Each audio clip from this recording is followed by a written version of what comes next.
Hello students, एक बार फिर से स्वागत है आपका अपनी फैमिली द ज्ञानपीठ में। आज मैं आपके लिए एक नया चैप्टर लेकर आई हूँ जिसका नाम है sexual reproduction in flowering plant.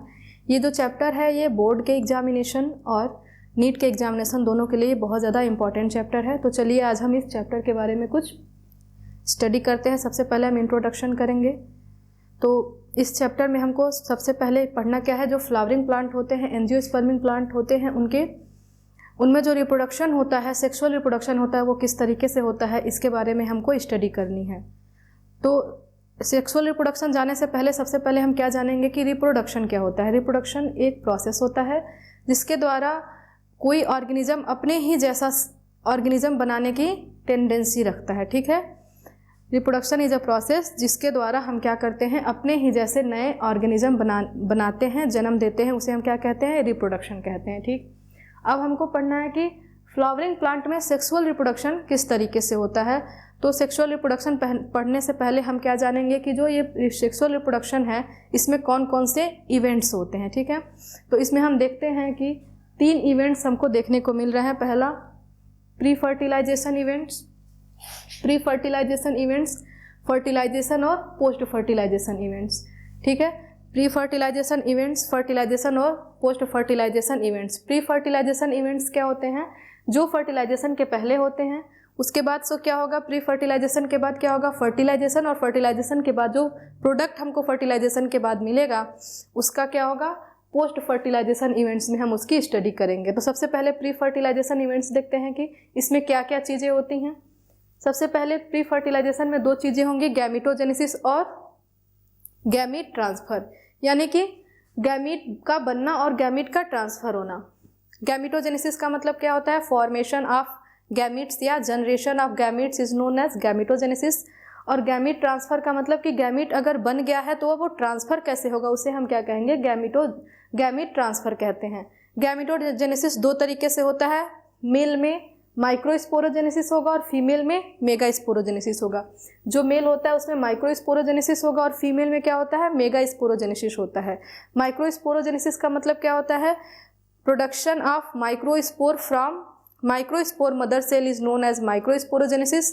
And megasporogenesis क्या होता है कि production of megaspore from megaspore mother cell is known as megasporogenesis. अब जब गैमीट बन जाएगा, मेगास्पोर एंड माइक्रोस्पोर दोनों का फॉर्मेशन हो गया, तो अब क्या चीज़ें होंगी वो हम देखेंगे। गैमीट के फॉर्मेशन के बाद गैमीट का ट्रांसफ़र होगा। तो गैमीट के ट्रांसफ़र के प्रोसेस को हम क्या कहते हैं, पॉलिनेशन कहते हैं।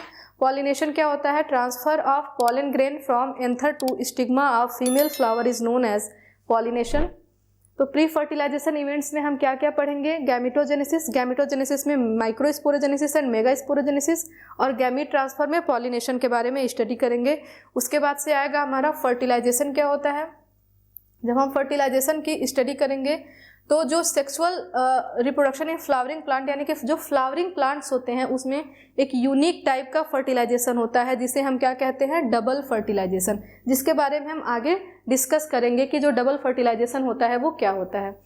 तो डबल फर्टिलाइजेशन के रिजल्ट क्या क्या होते हैं, डबल फर्टिलाइजेशन के बाद बनता क्या क्या है, तो हम देखेंगे जाइगोट बनता है।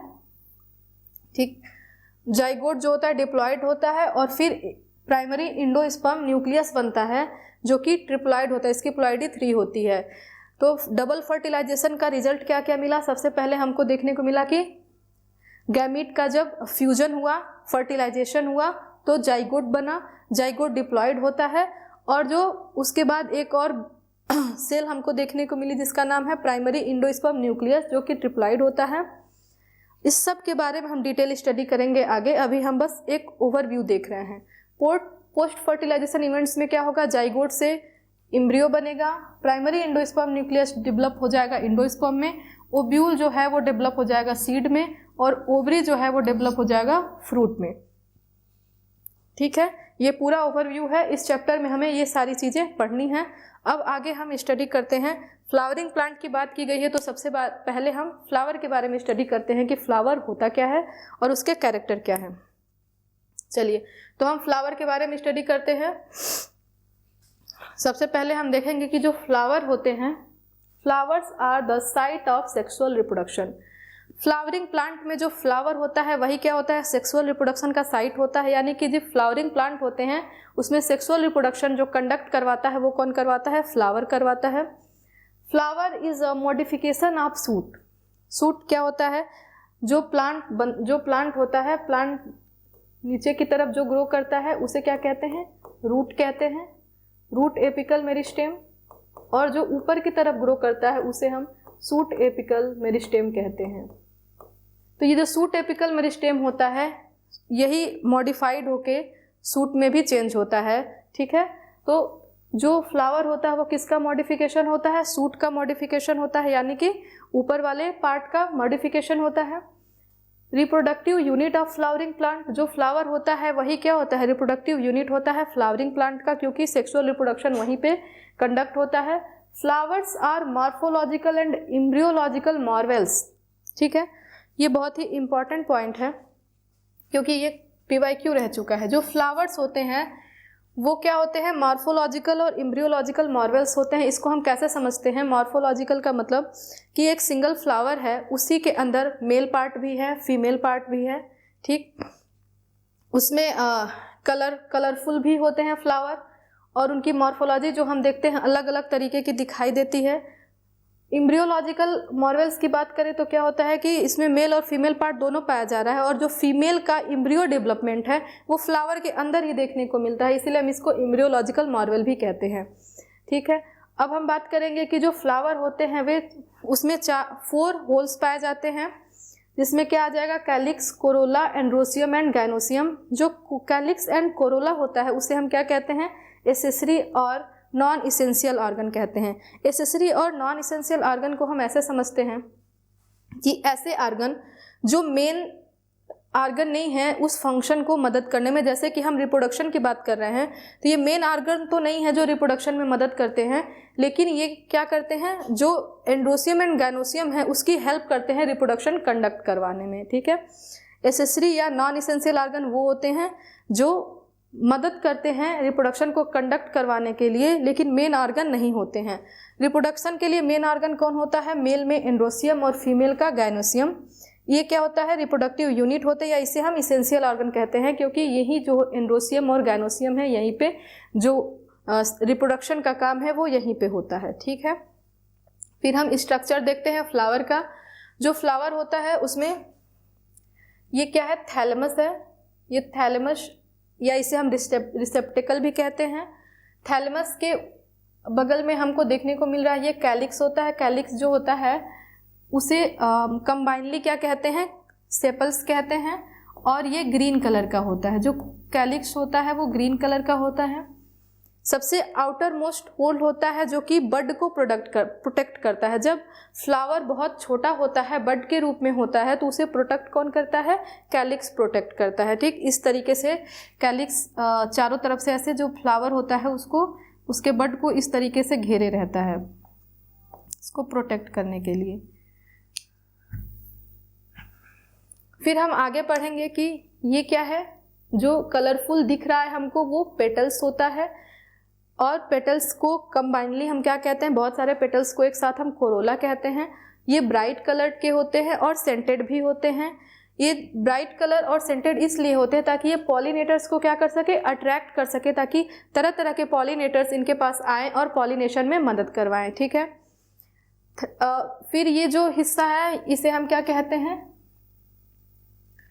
स्टिग्मा। सबसे ऊपरी वाला हिस्सा स्टिग्मा है। स्टिग्मा जो होता है वो क्या होता है, landing platform for pollen grains. Pollen grains जो होते हैं यहीं पे आके लैंड करते हैं। ये एक लॉन्ग ट्यूब लाइक स्ट्रक्चर है जिसे हम स्टाइल कहते हैं। स्टाइल के थ्रू ही जो जर्म पोर होता है वो अंदर मतलब इसमें जाता है, ओब्यूल के पास पहुंचता है। ये ओवरी है, ओवरी के अंदर ओब्यूल प्रेजेंट होते हैं। और स्टिग्मा, स्टाइल और ओवरी को एक साथ मिला के हम पिस्टिल, गाइनोसियम या कॉर्पेल भी कहते हैं, ठीक है। फिर आगे हम स्टडी करेंगे ये जो येलो कलर का दिख रहा है एंथर। सबसे ऊपरी वाले हिस्से को हम क्या कहते हैं, एंथर कहते हैं। और जो लॉन्ग स्टॉक दिखाई दे रहा है उसे हम फिलामेंट कहते हैं। एंथर और फिलामेंट मिलके स्टेमेन बनाते हैं। स्टेमेन को हम एंड्रोसियम भी कहते हैं, जो कि मेल रिप्रोडक्टिव स्ट्रक्चर होता है। तो हमने फ्लावर के बारे में स्टडी कर ली। फ्लावर जो होते हैं साइट, मेन साइट होते हैं सेक्सुअल रिप्रोडक्शन के लिए। फ्लावर में तरह तरह के होल्स पाए जाते हैं, जिसमें से कैलिक्स, कोरोला, गायनोसियम और एंड्रोसियम। एंड्रोसियम, गायनोसियम जो होता है रिप्रोडक्टिव यूनिट होता है, और कैलिक्स और जो कोरोला होता है वो एसेसरी और नॉन इसेंशियल ऑर्गन भी होते हैं, जो कि हेल्प करते हैं रिप्रोडक्शन को कंडक्ट करवाने में। आगे हम बढ़ते हैं। अब सबसे पहले हम पढ़ेंगे मेल रिप्रोडक्टिव ऑर्गन के बारे में, कि मेल रिप्रोडक्टिव ऑर्गन कौन कौन से हैं और कैसे माइक्रोस्पोर जो हैं वो बनते हैं। तो मेल रिप्रोडक्टिव ऑर्गन को हम क्या कहते हैं? एंड्रोसियम कहते हैं। एंड्रोसियम का हम अगर स्ट्रक्चर देखें, स्टेमन को अगर स्ट्रक्चर देखते हैं तो ये क्या है?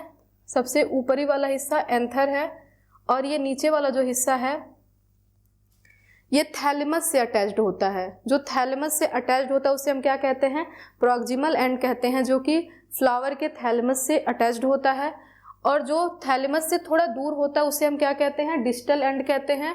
और जो डिस्टल एंड होता है वो एंथर से अटैच्ड होता है। स्टॉक का जो डिस्टल एंड होता है वो एंथर से अटैच्ड होता है। ये पूरा जो स्ट्रक्चर है, लॉन्ग स्ट्रक्चर, इसे हम क्या कहते हैं? फिलामेंट कहते हैं। जो filament long and slender stock होता है, जो कि एंथर को जोड़ने का काम करता है। एंथर जो होता है बाइलोब्ड होता है, यानी कि एंथर के अंदर 2 लोब पाए जाते हैं, और हर एक लोब में 2 थीका प्रेजेंट होता है। हर एक प्रत्येक लोब में 2 थीका प्रेजेंट होता है, जिसकी वजह से हम क्या कहते हैं? एंथर जो होता है वो डाइथीकस होता है। टोटल एंथर में 4 थीका पाए जाएंगे, 2 लोब पाए जाएंगे, यानी कि 4 थीका पाया जाएगा। इसे टेट्राथीकस भी कभी कहा जाता है, और थीका को कंपार्टमेंट्स भी हम कहते हैं। एनसीईआरटी में ये सारी चीज़ें दी हुई हैं। अब हम स्ट्रक्चर ऑफ एंथर की बात करें तो ये जो दोनों हैं ये लोब होता है, इसके अंदर थीका प्रेजेंट है। और जब हम इसकी और डिटेल स्टडी करते हैं तो हम देखेंगे कि यहाँ पे कनेक्टिव टिश्यू प्रेजेंट होता है, जो दोनों लोब को जोड़ने का काम करता है। ये कनेक्टिव टिश्यू है जो दोनों लोब को एक दूसरे से जोड़ने का काम करेगा। ये जो होती हैं माइक्रो स्पोरेंजिया है, इसके अंदर स्पोर प्रेजेंट होते हैं। माइक्रो स्पोरेंजिया का ओवरऑल जो स्ट्रक्चर होता है टेट्रागोनल है होता है, और ये नीचे वाला हिस्सा फिलामेंट है। ये जो है पूरा जो है स्ट्रक्चर है किसका? एंथर का स्ट्रक्चर है। एंथर जब यंग होता है तो उसे हम माइक्रो स्पोरेंजिया कहते हैं। एंथर जब मेच्योर हो जाता है तो उसे हम पॉलन सैक कहते हैं। ठीक है, यंग एंथर को माइक्रोस्पोरेंजिया कहा जाता है और मेच्योर एंथर को पॉलन सैक कहा जाता है। तो हमने मेल रिप्रोडक्टिव ऑर्गन एंड्रोसियम के बारे में स्टडी की, इसका आप नोट्स बना सकते हैं। इसमें हमने एंथर का पूरा स्ट्रक्चर बनाया हुआ, जहाँ पे डिस्टल एंड क्या होता है, जो थैलेमस से थोड़ा दूर होता है उसे डिस्टल एंड कहते हैं, जो थैलेमस के पास होता है उसे प्रॉक्सिमल एंड कहते हैं। और जो क्वेश्चन अक्सर पूछा जाता है कि जो एंथर का प्रॉक्सिमल एंड होता है वो किससे अटैच्ड होता है, तो हम क्या बोलेंगे? एंथर का प्रॉक्सिमल एंड थैलेमस से अटैच्ड होता है। एंथर बाइलोब्ड होता है, उसमें हर एक लोब में 2 थीका पाया जाता है। ओवरऑल जो एक एंथर में 2 लोब होंगे तो 4 थीका प्रेजेंट होगा। इस तरह से टेट्राथीकस भी इसको कहते हैं। अब हम आगे बढ़ते हैं। जो यंग एंथर होता है, यंग एंथर को माइक्रोस्पोरेंजिया कहते हैं। माइक्रोस्पोरेंजिया का जो ट्रांसवर्स सेक्शन है उसकी जब स्टडी करते हैं तो हमें दिखता है कि इसमें जो माइक्रोस्पोरेंजिया होती है इसमें 4 वॉल लेयर प्रेजेंट होता है। Epidermis, endothecium, middle layer and tapetum. जो माइक्रोस्पोरेंजिया होती है उसमें 4 वॉल लेयर प्रेजेंट होता है, जिसमें पहले आएगा epidermis, endothecium, middle layer and tapetum, और इसके बीच में कनेक्टिव टिश्यू प्रेजेंट है। हम लेयर की स्टडी करें, सबसे पहले आउटर लेयर को क्या बोलते हैं? इपिडर्मिस कहते हैं। इसके बीच वाले लेयर को इंडोथीसियम, ये जो है मिडिल लेयर, और ये स्पोरोजेनिक टिश्यू की जो बाहरी लेयर उसको हम क्या कह रहे हैं? टेपिटम कह रहे हैं। इसके अंदर स्पोरोजिनस टिश्यू प्रेजेंट होता है। स्पोरोजिनस टिश्यू का जो स्ट्रक्चर होता है वो स्फेरिकल होता है। स्पोरोजिनस टिश्यू को हम पॉलन मदर सेल भी कहते हैं। जो स्पोरोजिनस टिश्यू होता है उसे पॉलन मदर सेल कहा जाता है। स्पोरोजिनस टिश्यू को पॉलन मदर सेल क्यों कहा जाता है? क्योंकि जो इसकी हर एक सेल होती है, स्पोरोजिनस टिश्यू की हर एक सेल जो होती है वो पॉलन ग्रेन बनाने में क्या करती है? मदद करती है, इसलिए हम इसको पॉलन मदर सेल भी कहते हैं। स्पोरोजिनस टिश्यू जो होता है वो डिप्लॉयड होता है, उसकी प्लॉइडी क्या होती है, 2 होती है। डिप्लॉयड होता है group of compactly arranged homogenous cell. जो स्पोरोजीनस टिश्यू होता है क्या होता है, कॉम्पैक्टली अरेंज्ड होमोजीनस सेल का ग्रुप होता है। यानी कि हम कह सकते हैं कि सेम तरह की सेल होती हैं जो कि स्ट्रक्चर, ओरिजिन और फंक्शन में क्या हो, सेम हो, उसका ग्रुप होता है।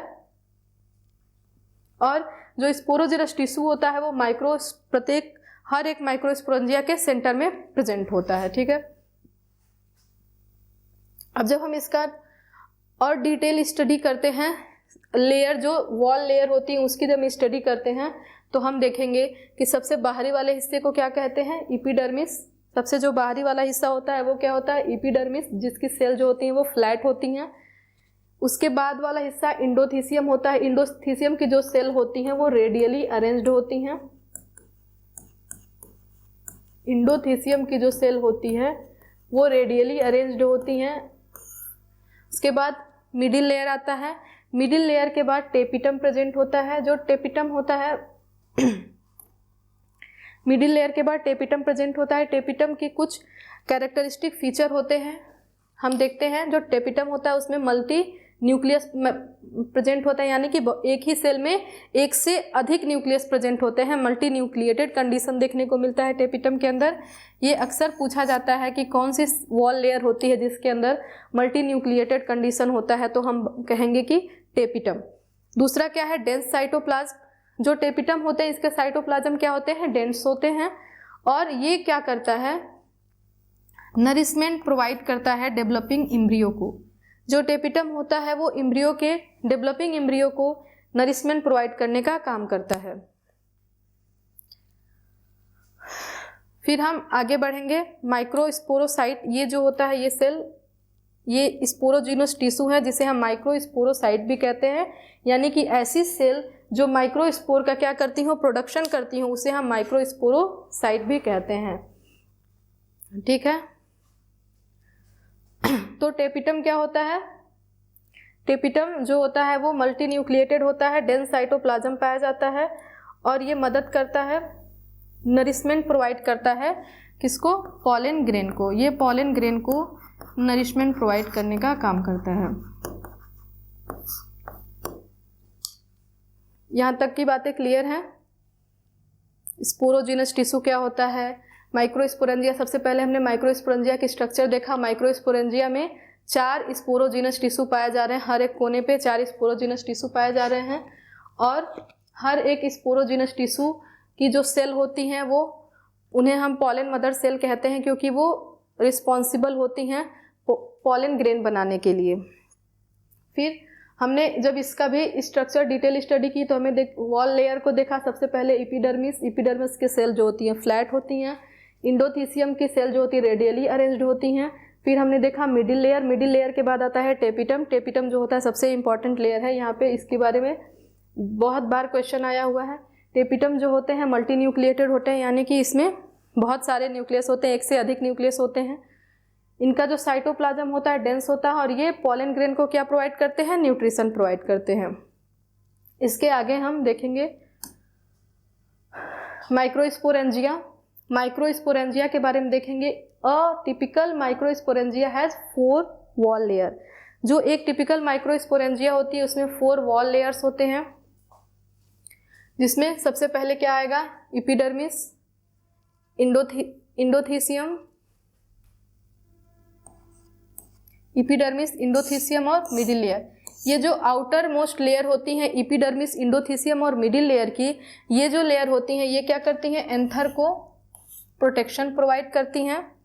ये एंथर को प्रोटेक्शन प्रोवाइड करती हैं और एंथर के डेहिसेंस में मदद करती हैं। यानी कि जब एंथर मैच्योर हो जाता है, जब एंथर मैच्योर हो जाता है तब उसको उसके फटने में क्या करती हैं, ये मदद करती हैं ताकि एंथर से जो पॉलन ग्रेन हो वो रिलीज हो सके। तो ये मदद करती हैं एपिडर्मिस, इंडोथीसियम और मिडिल लेयर की जो वॉल लेयर होती हैं, यही जो होती हैं उसको एंथर के डेहिसेंस में मदद करती हैं ताकि पॉलन ग्रेन जो है वो क्या हो सके, रिलीज हो सके। अगला लेयर है टेपिटम। जो टेपिटम होता है इसका मेन काम क्या होता है, पॉलन ग्रेन को नरिशमेंट प्रोवाइड करना।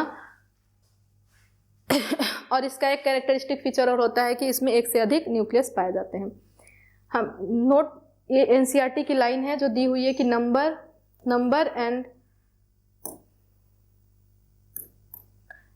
And length of stamens are variable in flowers of different species. Number and length of stamens are variable in different species, यानी कि अगर अलग अलग स्पीसीज के फ्लावर है तो उनमें स्टेमेंस के नंबर और लेंथ भी अलग अलग पाए जाते हैं। ये जो है एनसीईआरटी की लाइन है, इंपॉर्टेंट है और इससे क्वेश्चन भी आते हैं। फिर हम पढ़ेंगे जो मेन प्रोसेस है माइक्रोस्पोरोजेनेसिस। माइक्रोस्पोरोजेनेसिस क्या होता है, कैसे होता है, इसकी स्टडी करते हैं। माइक्रोस्पोरोजेनेसिस क्या है? Formation of microspore from microspore mother cell by meiosis process is known as microsporogenesis. हमने सेल डिवीजन में स्टडी की है कि जब भी गैमीट का फॉर्मेशन करना होता है तो मियोसिस का प्रोसेस करना होता है।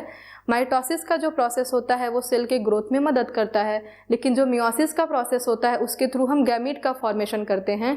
हेप्लॉइड फेज, एक डिप्लॉइड ऑर्गेनिज्म के लाइफ में हेप्लॉइड फेज लाने का काम जो है वो कौन करता है? मियोसिस करता है। तो गैमीट के फॉर्मेशन के दौरान क्या होगा? मियोसिस डिवीजन होता है ताकि जो डिप्लॉइड स्पोरोजिनस टिश्यू है वो हेप्लॉइड गैमीट बनाने में मदद कर सके। ठीक, तो हम आगे देखते हैं कि कैसे कैसे ये प्रोसेस हो रहे हैं और जो स्पोर है वो कैसे बन रहा है, जो माइक्रोस्पोर है वो कैसे बन रहा है। तो एक स्पोरोजिनस जो टिश्यू होता है, स्पोरोजिनस टिश्यू को हम से सेल बाहर लेते हैं, वो डिप्लॉइड होता है उसकी सेल। जो स्पोरोजिनस टिश्यू की सेल है उसके अंदर मियोसिस प्रोसेस होगा। स्पोरोजिनस टिश्यू की हर एक सेल जो है वो मियोसिस प्रोसेस से गुजरेगी। मियोसिस प्रोसेस के बाद माइक्रोस्पोर टेट्राड का फॉर्मेशन होता है। माइक्रोस्पोर टेट्राड का मतलब क्या होता है कि एक सेल जिसमें क्या प्रेजेंट हो, 4 सेल हों और उसमें जो पॉलन ग्रेन होते हैं वो क्लस्टर के फॉर्म में प्रेजेंट होते हैं। इसे हम क्या कहते हैं? माइक्रोस्पोर टेट्राड कहते हैं, यानी कि 4 सेल प्रेजेंट है, वो भी क्लस्टर के फॉर्म में, अभी अलग अलग नहीं हुए हैं। इसके बाद क्या होगा? ये जो माइक्रोस्पोर टेट्राड है वो डिहाइड्रेट होता है, यानी कि इससे पानी बाहर निकल जाता है और मैच्योर भी होगा। उसके बाद इसके ऊपर एक एंजाइम वर्क करता है जिस एंजाइम का नाम है कैलेज एंजाइम। जब माइक्रोस्पोर टेट्राड मैच्योर हो जाता है, डिहाइड्रेट हो जाता है, तो इस पर एक एंजाइम वर्क करता है जिसका नाम है कैलेज एंजाइम, और यही कैलेज एंजाइम है जो डेहिसेंस करने में मदद करता है टेट्राड का। उसके बाद से जो पॉलन ग्रेन है वो क्या होते हैं? रिलीज हो जाते हैं। यहाँ पे जो चारों सेल प्रेजेंट हैं वो हैप्लॉइड सेल होती हैं, क्योंकि मियोसिस के बाद डिप्लॉइड से हैप्लॉइड सेल बनता है। मियोसिस प्रोसेस के बाद जो डिप्लॉइड सेल होती है वो हैप्लॉइड सेल में चेंज हो जाती हैं और यहाँ से फिर पॉलन ग्रेन क्या होते हैं? रिलीज हो जाते हैं। पॉलन ग्रेन को मेल गैमिटोफाइट भी कहा जाता है। ठीक, तो हमने क्या पढ़ा? माइक्रोस्पोरोजेनेसिस। माइक्रोस्पोरोजेनेसिस क्या है? माइक्रोस्पोरोजेनेसिस इज अ प्रोसेस जिसमें माइक्रोस्पोर का फॉर्मेशन होता है फ्रॉम पॉलन मदर सेल और माइक्रोस्पोर मदर सेल से किसका फॉर्मेशन होता है? माइक्रोस्पोर का फॉर्मेशन होता है। माइक्रोस्पोर का फॉर्मेशन की हम स्टडी कैसे करें? एक हमने सेल लिया, सारी सेल जो स्पोरोजेनस टिश्यू की सारी सेल होती हैं वो एक साथ उनमें क्या होता है? मियोसिस का प्रोसेस होता है और जो सेल है वो डिवाइड होके 4 सेल बनाती है जिसे हम क्या कहते हैं? माइक्रोस्पोर टेट्राड कहते हैं। ये चारों सेल एक ही जगह पे क्लस्टर के फॉर्म में रहती हैं, इसीलिए हम क्या कहते हैं? इन्हें माइक्रोस्पोर टेट्राड कहते हैं। ये माइक्रोस्पोर टेट्राड फर्दर क्या करता है? ग्रो करता है, मैच्योर करता है और डिहाइड्रेट होता है। जब इसमें डिहाइड्रेशन का प्रोसेस हो जाता है तो इस पर एक एंजाइम वर्क करता है जिसका नाम होता है कैलेज एंजाइम। फिर ये क्या करता है? पॉलन ग्रेन की वॉल लेयर को तोड़ देता है और जो पॉलन ग्रेन होता है वो रिलीज हो जाता है। ठीक, इसमें हम इसका नोट्स में जब हमने लिखा तो क्या सीक्वेंस में क्या लिखा? Each cell of sporogenous tissue meiotic division. जो स्पोरोजिनस टिश्यू की हर एक सेल होती है उसमें मियोटिक डिवीजन होता है जिसके वजह से माइक्रोस्पोर टेट्राड का फॉर्मेशन होता है। माइक्रोस्पोर टेट्राड क्या होता है? Microspore arranged in a cluster of 4 cell. जो माइक्रोस्पोर होता है वो 4 सेल के क्लस्टर में क्या होता है, अरेंज होता है, जिसे हम माइक्रोस्पोर टेट्राड कहते हैं। Each one is potential pollen, मतलब कह रहा है कि जो माइक्रोस्पोर टेट्राड बना है इसका हर एक सेल जो होता है एक पोटेंशियल पॉलन होता है, यानी कि माइक्रोस्पोर टेट्राड का हर एक सेल एक पॉलन ग्रेन बनाता है, इसीलिए हम क्या कहते हैं, each one is potential pollen. और ये बहुत ही इंपॉर्टेंट सीक्वेंस दिया हुआ है, ये अक्सर एग्जाम में पूछता है कि सीक्वेंस बताइए, माइक्रोस्पोरोजेनेसिस का सीक्वेंस क्या होता है, तो हम यहाँ से इसको बता सकते हैं। माइक्रोस्पोरोजेनेसिस क्या होता है इसकी स्टडी हमने कर ली। अब हम देखेंगे कि जो माइक्रोस्पोरोजेनेसिस के बाद हमें रिजल्ट मिला है पॉलन ग्रेन, पॉलन ग्रेन को हम मेल गैमेटोफाइट भी कहते हैं। ये मेल गैमेटोफाइट कैसे होते हैं, तो चलिए हम देखते हैं। जो पॉलन ग्रेन होते हैं जनरली स्फेरिकल होते हैं, स्फेरिकल शेप के होते हैं। इनका जो डायमीटर होता है वो 25 माइक्रोमीटर टू 50 माइक्रोमीटर होता है। ये भी बहुत ही इंपॉर्टेंट लाइन है, यहाँ से भी क्वेश्चन कई बार पूछा हुआ है कि जो पॉलन ग्रेन का डायमीटर होता है वो कितना होता है, 25 माइक्रोमीटर टू 50 माइक्रोमीटर होता है। ठीक है, जो पॉलन ग्रेन होता है उसमें 2 लेयर प्रेजेंट होती हैं। पॉलन ग्रेन में 2 लेयर पाई जाती हैं। सबसे आउटर मोस्ट लेयर को एक्जाइन कहा जाता है और सबसे इनर मोस्ट लेयर को इंटाइन कहा जाता है। ठीक है, जो पॉलन ग्रेन होता है उसकी 2 वॉल लेयर पाई जाती हैं। आउटर मोस्ट लेयर को एक्जाइन कहा जाता है और इनर मोस्ट लेयर को इंटाइन कहा जाता है। जो एक्जाइन है हार्ड डिसकंटिन्यूअस आउटर लेयर होता है, हार्ड होता है, डिसकंटिन्यूअस होता है, यानी कि लगातार उस पर नहीं पाया जाता, कहीं पे पाया जाता है कहीं पे नहीं होता है। आउटर लेयर होती है मेड अप ऑफ स्पोरोपोलेनिन। जो एक्जाइन होती है वो एक बहुत ही हार्ड केमिकल से बनी होती है जिसका नाम होता है स्पोरोपोलेनिन। स्पोरोपोलेनिन जो होता है हाईली रेजिस्टेंट ऑर्गेनिक मटेरियल होता है। ठीक है, sporopollenin highly resistant organic material होता है जिसके बारे में हमने यहाँ पे लिखा हुआ है। स्पोरोपोलेनिन का जो इसका फीचर क्या क्या है, जो स्पोरोपोलेनिन होता है ये इस पे एंजाइम का भी कोई फर्क नहीं पड़ता, कोई भी एंजाइम इसको डिग्रेड नहीं कर पाती है, इसको तोड़ नहीं पाती है। Pollen grain preserve as fossil due to presence of it. जो पॉलन ग्रेन होता है ना उसे हम फॉसिल्स के रूप में प्रिजर्व कर सकते हैं कई साल तक। किसकी वजह से, स्पोरोपोलेनिन के प्रेजेंस की वजह से हम पॉलन ग्रेन को कई सालों तक प्रिजर्व रख सकते हैं।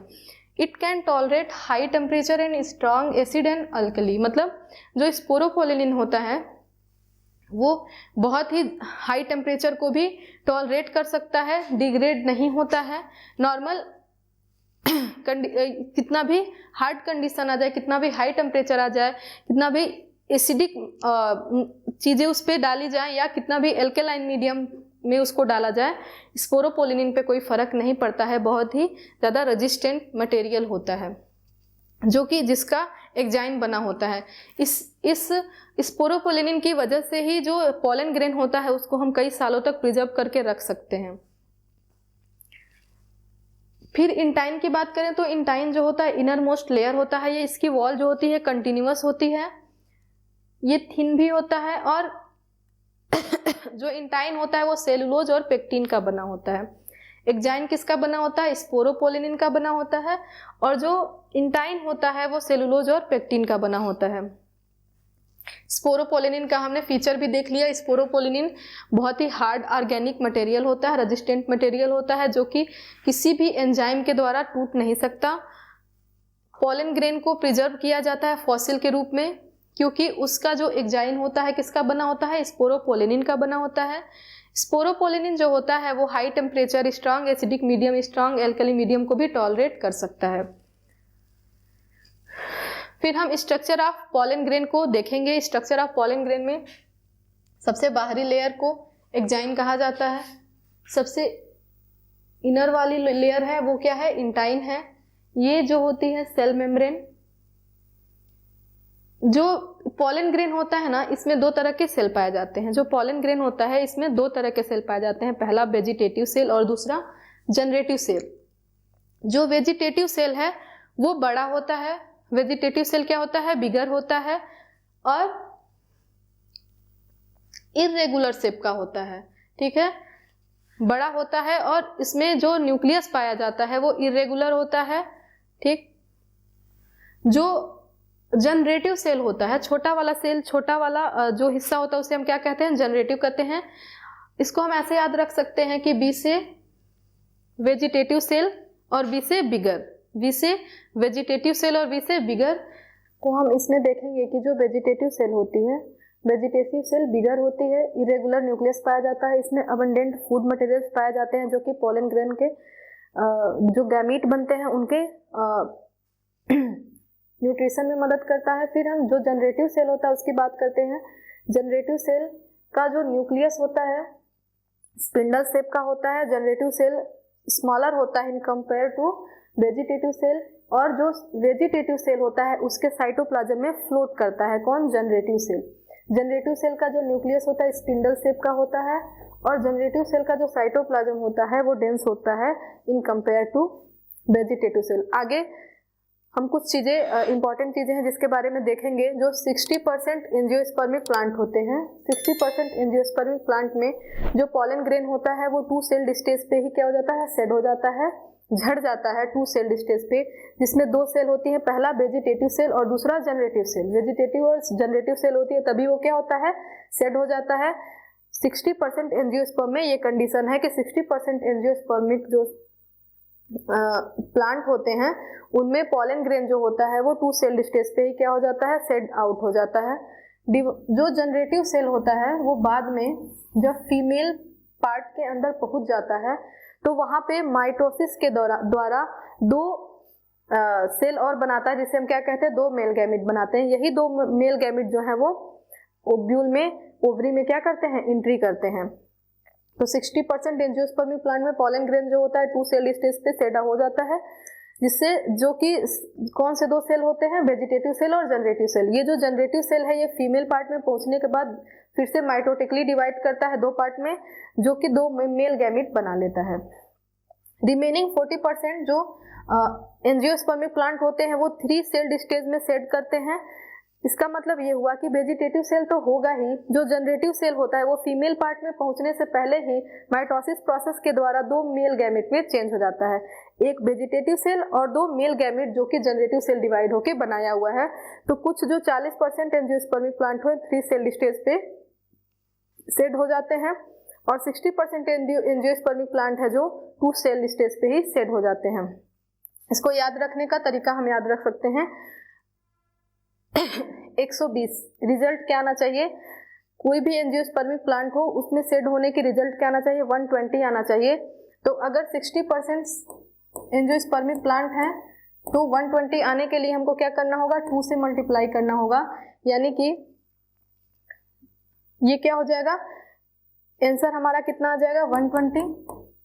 मतलब कि 60% जो एंजियोस्पर्मिक प्लांट है 2 सेल्ड स्टेज पे क्या होते हैं, सेड होते हैं। और अगर 40% एंजियोस्पर्मिक प्लांट है तो इनमें जब हम 120 लाने के लिए हमको 3 से मल्टीप्लाई करना होगा। तो ये एक थोड़ा सा ट्रिक है जिसमें हम क्या कर सकते हैं, रिजल्ट क्या आना चाहिए हमारा, 120 आना चाहिए। तो 60% अगर एंजियोस्पर्मिक प्लांट है तो उनमें 120 लाने के लिए 2 से मल्टीप्लाई करना होगा, यानी कि 60% एंजियोस्पर्मिक प्लांट 2 सेल्ड स्टेज पे सेड होते हैं, और 40% में 120 लाने के लिए हमको 3 से मल्टीप्लाई करना होगा, यानी कि 40% जो एंजियोस्पर्म होते हैं वो 3 सेल्ड स्टेज में पॉलन ग्रेन जो होता है उसका सेड होता है। ठीक, फिर हम पॉलन ग्रेन के द्वारा कुछ एलर्जी होती है। पॉलन ग्रेन जो होते हैं वो कुछ ह्यूमंस में एलर्जी भी क्रिएट करते हैं, जैसे कि leads to chronic respiratory disorder, जो लंबे समय तक होने वाली रेस्पिरेटरी डिसऑर्डर है उनमें, जैसे कि अस्थमा और ब्रोंकाइटिस। अस्थमा और ब्रोंकाइटिस हो जाता है किसकी वजह से, पॉलन ग्रेन की वजह से। ठीक है, इसका एग्जाम्पल है पार्थेनियम और कैरेट ग्रास। जो पार्थेनियम होता है उसे हम कैरेट ग्रास के नाम से भी जानते हैं, और दूसरा एग्जाम्पल है एमरैंथस और चिनोपोडियम। ये जो प्लांट हैं इनके पॉलन ग्रेन जो होते हैं ह्यूमंस में पॉलन एनर्जी क्रिएट करते हैं, जिसकी वजह से रेस्पिरेटरी डिसऑर्डर हो जाते हैं, जैसे कि अस्थमा और ब्रोंकाइटिस। तो यहाँ से भी क्वेश्चन आते हैं कि कौन से प्लांट हैं जिनके पॉलन ग्रेन की वजह से क्रोनिक रेस्पिरेटरी डिसऑर्डर होता है। तो हम क्या याद रखेंगे, पार्थेनियम या कैरेट ग्रास, एमरेंथस और चिनोपोडियम। फिर हम देखते हैं जो पॉलन ग्रेन होता है उसकी वायबिलिटी कितने देर होती है, यानी कि कितने देर तक पॉलन ग्रेन जो है वो कह सकते हैं कि उसका हम उसको यूज कर सकते हैं या उसका पॉलिनेशन हो सकता है, कितनी देर तक वो उनके अंदर पॉलिनेशन की कैपेबिलिटी है। ठीक है, तो उसके हम देखेंगे depending on temperature and humidity. Temperature और ह्यूमिडिटी के डिपेंड करता है ये वायबिलिटी ऑफ पॉलन ग्रेन, जिसमें दो तरह के आएगा। पहला 30 मिनट, जो पॉलन ग्रेन, कुछ पॉलन ग्रेन जो होते हैं सिर्फ 30 मिनट तक ही वायबल होते हैं। उसका एग्जांपल है राइस, व्हीट और मेज। ये बहुत ही बार पूछा जाने वाला क्वेश्चन है कि कौन से ऐसे प्लांट है जिसका पॉलन ग्रेन 30 मिनट तक वायबल रहता है, उसमें क्या आ जाएगा, राइस, व्हीट और मेज। और कौन से ऐसे प्लांट होते हैं जिनके पॉलन ग्रेन कई महीनों तक वायबल रहते हैं, पॉलिनेशन करने के लायक रहते हैं या उनके अंदर पॉलिनेशन की कैपेसिटी होती है, तो वो आ जाएगा रोजेसी फैमिली और लेग्यूमिनेसी फैमिली या सोलेनेसी। सोलेनेसी फैमिली जैसे कि पोटैटो आ जाएगा, ब्रिंजल, पोटैटो, ब्रिंजल, मकोई जो कि हमने पढ़ा था लिविंग वर्ड में। और लेग्यूमिनेसी फैमिली में दलहनी फसलें आ जाएंगी, जैसे दाल वगैरह जहाँ जिस फैमिली से होती हैं उसे हम क्या कहते हैं, लेग्यूमिनेसी। रोजेसी यानी कि फ्लावर वाले रोज वगैरह जहाँ से जिस फैमिली में पाए जाते हैं उसे हम रोजेसी कहते हैं। तो राइस, व्हीट और मेज जो होता है उसके जो पॉलन ग्रेन होते हैं 30 मिनट तक वायबल होते हैं, और जो रोजेसी, लेग्यूमिनेसी, सोलेनेसी है वो कई महीनों तक इसके पॉलन ग्रेन जो होते हैं वो वायबल होते हैं। कुछ इकोनॉमिक इंपॉर्टेंस हम देखेंगे पॉलन ग्रेन के। पॉलन ग्रेन जो होता है न्यूट्रिएंट रिच होता है। पॉलन ग्रेन में बहुत ज़्यादा मात्रा में न्यूट्रिएंट पाए जाते हैं। जो पॉलन टैबलेट्स होते हैं ना, पॉलन ग्रेन का टैबलेट्स बना के यूज किया जाता है फूड सप्लीमेंट के रूप में, न्यूट्रिशन के रूप में। पॉलन टैबलेट्स और सिरप जो होता है वो एथलीट्स और रेस हार्सेस, जो रेस के घोड़े होते हैं, उनके परफॉर्मेंस को क्या करता है, इंक्रीज करता है, बढ़ा देता है। इसको पॉलन ग्रेन को हम लिक्विड नाइट्रोजन में स्टोर करते हैं -196 डिग्री टेम्परेचर पे, जिसे हम क्रायो प्रिजर्वेशन कहते हैं। ये भी बहुत ही इंपॉर्टेंट लाइन है। तो पॉलन ग्रेन को प्रिजर्व कैसे किया जाता है, -196 डिग्री सेल्सियस टेम्परेचर पे नाइट्रोजन, लिक्विड नाइट्रोजन में हम इसको क्या करते हैं, रखते हैं। They are used as pollen bank similar to seed banks. Pollen grain को हम पॉलन बैंक की तरह भी क्या करते हैं, यूज करते हैं। जैसे कि सीड बैंक होता है उसी तरीके से पॉलन बैंक भी होता है, जहाँ पे पॉलन ग्रेन को इकट्ठा करके रखा जाता है, जो कि हेल्प करता है क्रॉप ब्रीडिंग प्रोग्राम में। ये नीट 2018 में क्वेश्चन आया हुआ था, ये पूरी लाइन की। जो पॉलन ग्रेन होते हैं उनको हम मतलब किसको क्रॉप ब्रीडिंग प्रोग्राम की तरह यूज किया जाता है। तो पॉलन ग्रेन को भी हम सीड, जैसे सीड बैंक होता है उसी तरीके से पॉलन बैंक भी होता है, और उसको क्रॉप ब्रीडिंग प्रोग्राम में हम क्या करते हैं, हेल्प करते हैं। तो आज ये सारी बातें हमने पढ़ा, माइक्रोस्पोरोजेनेसिस, माइक्रोस्पोर, पॉलन ग्रेन की स्टडी की। अगले लेक्चर में हम फीमेल रिप्रोडक्टिव पार्ट यानी कि हम किसके बारे में बात करेंगे, गायनोसियम के बारे में बात करेंगे। मेगा स्पोर, मदर सेल से कैसे मेगा स्पोर का फॉर्मेशन होता है उसकी बात करेंगे। तब तक आप स्टडी करते रहिए। थैंक यू, मिलते हैं नेक्स्ट वीडियो में।